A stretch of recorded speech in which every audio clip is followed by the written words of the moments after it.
આખરે જેની રાહ જોવાઈ રહી હતી તે ઘડી હવે આવી ચૂકી છે, કારણ કે સ્થાનિક સ્વરાજની ચૂંટણીની જાહેરાત થઈ. મુખ્ય ચૂંટણી આયોગ દ્વારા પ્રેસ કોન્ફરન્સ કરીને એની તારીખો જાહેર કરવામાં આવી છે.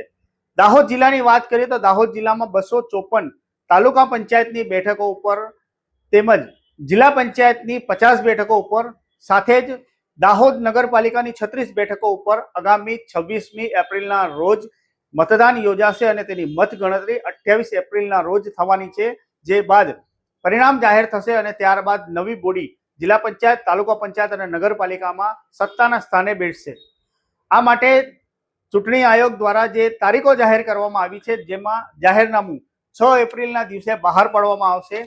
સાથે જ 11 એપ્રિલના રોજ ફોર્મ ભરવાની છેલ્લી તારીખ છે. તેવી જ રીતે ફોર્મ ચકાસણીની છેલ્લી તારીખ 13 એપ્રિલ સુધીમાં યોજવામાં આવી છે. ફોર્મ પરત ખેંચવાની તારીખ 15 એપ્રિલના રોજ નક્કી કરવામાં આવી છે અને ત્યારબાદ 26 એપ્રિલના રોજ દાહોદ જિલ્લાની 254 તાલુકા પંચાયત, 50 જિલ્લા પંચાયત તેમજ 36 નગરપાલિકાની બેઠકો ઉપર ચૂંટણી યોજાવા જઈ રહી છે. રાજકીય પક્ષો દ્વારા જે ચૂંટણી જાહેરાત થતાની પહેલા જ પોતપોતાની રીતે તૈયારીઓ પૂરજોશમાં શરૂ કરી દીધી છે.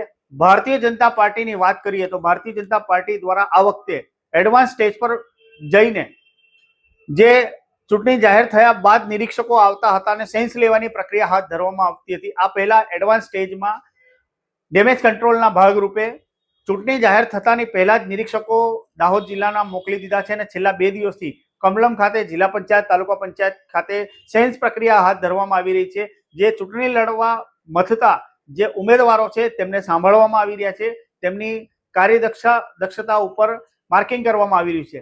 દાહોદ નગરપાલિકાની 36 બેઠકો પર જે ઉમેદવારો ચૂંટણી લડવા માટે થનગનાટ કરી રહ્યા છે તેમની માટે સેન્સ પ્રક્રિયા હાથ ધરવામાં આવી છે. હવે આ સેન્સ પ્રક્રિયા પૂર્ણ થયા બાદ આવનારા સમયમાં જ્યારે જાહેરનામું બહાર પડશે તે પહેલા જ કોણ કોણ ચૂંટણી લડવા માટે સક્ષમ છે, તમામ તૈયારીઓ સાથે તમામ જિલ્લાની, રાજ્યની અને ભાજપના સત્તા સ્થાને બેઠેલા ઉચ્ચ હોદ્દેદારો સંગઠનમાં ચર્ચાઓ થશે. ત્યારબાદ ફાઇનલ યાદી બહાર આવશે. તે બાદ જે ચૂંટણી લડવા માટે તમામ પેરામાં ફિટ થશે તે વ્યક્તિને ચૂંટણી ટિકિટ આપવામાં આવશે. એટલે હવે ભારતીય જનતા પાર્ટી જે રીતે 365 દિવસ ઇલેક્શન મોડમાં હોય છે તેને તેની કામગીરીના ભાગરૂપે અહીંયા ચૂંટણી પ્રક્રિયાની શરૂઆત કરી દીધી છે એડવાન્સ લેવલ પર. ચૂંટણી જાહેર થયાને પહેલા જ્યારે કોંગ્રેસ અને આમ આદમી પાર્ટીની વાત કરીએ તો કોંગ્રેસ અત્યાર સુધી તેમના નિરીક્ષકો કે અન્ય ચૂંટણી સંબંધી જે કામગીરી કરી હોય તેવું અત્યાર સુધી ધ્યાનમાં આવ્યું નથી, પરંતુ આમ આદમી પાર્ટી દ્વારા તૈયારીઓ પૂરજોશમાં શરૂ કરી દીધી છે. હમણાં તાજેતરમાં તેમના નેતાઓ દાહોદની પ્રવાસે આવ્યા હતા. ભારતીય જનતા પાર્ટીમાં બી જિલ્લા જગદીશ વિશ્વકર્મા પણ કાર્યકર્તા સંમેલન હમણાં યોજીને ગયા છે. એટલે એવું કહી શકાય કે આ ભારતીય જનતા પાર્ટીની સાથે આમ આદમી પાર્ટી પણ ગ્રાસરૂટ લેવલ પર એક્ટિવ થઈ ગઈ છે, પરંતુ અત્યાર સુધી કોંગ્રેસ કઈ દિશામાં જઈ રહી છે તે હજી સુધી સ્પષ્ટ આવ્યું નથી. તેમના દ્વારા ચૂંટણીલક્ષી કામગીરી શરૂ કરી હોય તેવું પણ અત્યાર સુધી સામે આવી નથી. એટલે આવનારા તાલુકા પંચાયત, જિલ્લા પંચાયત તથા નગરપાલિકાના ઇલેક્શનને હવે ગણતરીના દિવસો ચાલુ થઈ ગયા છે, ટાઈમર ચાલુ થઈ ગયો છે. હવે જેમ જેમ આગળ વધશે તેમ તેમ ચૂંટણીનો સમય નજીક આવી રહ્યો છે, ત્યારે હવે રાજકીય પક્ષો દ્વારા જે તેમના તૈયારીઓ છે તે પૂરજોશમાં શરૂ કરી દીધી છે અને આવનારા સમયમાં કેવા પ્રકારના સમીકરણો રચાય છે, ચૂંટણી વાંચકો જે ચૂંટણી લડવા માંગતા હોય છે તે કઈ રીતે તેના માટે પાર્ટી શું ગાઈડલાઈન નક્કી કરે છે. આગળના સમયમાં નવા સમીકરણો પણ યોજાશે.